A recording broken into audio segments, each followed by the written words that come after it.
جنید بغدادي رحمه الله ډیر لوی ولی الله. دا جنید بغدادي رحمه الله په خپل په ابتدا کې ولی الله نو، رسته بیا دی ولی الله شو. د ځوانۍ نه پس په د باندې څه حالات راغلي و دی بدل ډیر اولیاء دنیا کې داسې د حالاتو نه پس بدل شوي دي. خو د جنید بغدادي رحمه الله ته اطلاع علاوه شو چې په دې خار کې یو ډمه ده او هغه ډمه خلکو نه پیسې علي او خلک ور سره شپې تیری.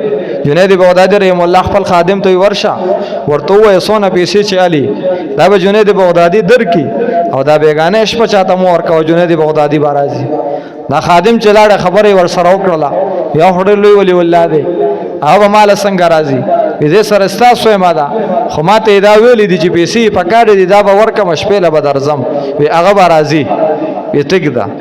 د شپې ټیم یې چاله ورنه که جنید بغدادي رحمه الله لاړ چې لاړ کېناسته نو دا ورته وی ته خو ډېر ولی الله وي او ستا خو ډېره لویه چرچه ده او ته ماله دلته څه لرالې خلک خو تا یادوي چې ته د الله ولی نو دلته خو ګناهګاران راځي. جنید بغدادي ورته وی ستا د نیکانو د ګناهګارانو سره سویمه ده خو په دې دروازه چې څوک نه نوځي ستا ور سره کار د پیسو دی هغه درکوم که زه نیک راننوتی یم او که ګناهګار هغه سره ستا سویمه ده زه به پیسې درکومه.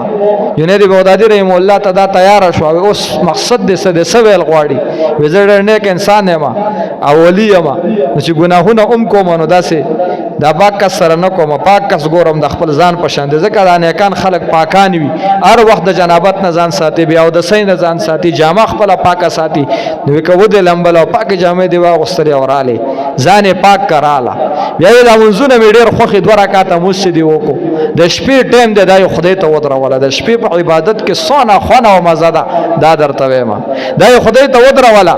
او جنید بغدادي رحمه الله دلته لاسونه اوچت کړل وی کریمه الله د خلکو د درد نه مې اوچته کړله ستا درد ته مې ودروله اخوا مقلب القلوب تی د زړونو بدلون کې تی. جنید بغدادي دیجه پورې اختیار او دای استعمال کو دینه مخکې د جنید بغدادي حدود ختم شوي دي. کریم الله ستا اختیارات او قدرتونه شروع کیږي په خپل قدرت دا قبول کی دا دمه دا ګناهګار زنانه دا په دې سجده پرې وتله. جنید بغدادي ورته ډېر انتظار وکړو خدا را پانه سده په دې سجده یې خدای ته وجړل بېهوشه شو او چې په هوش کې رااله جنید بغدادي ته پیغام وکړو چې زما توبه ده نن نه پس به زه دا کار نه کوم پیغام. او د زمانې لویه ولی الله د علاقې زنانه به ولا راتلی او د الله دین به تیز ده کو د علاقې زنانه به ولا راتلی او بیعت به کو خلکو به د خدای سره ربط پیدا کو.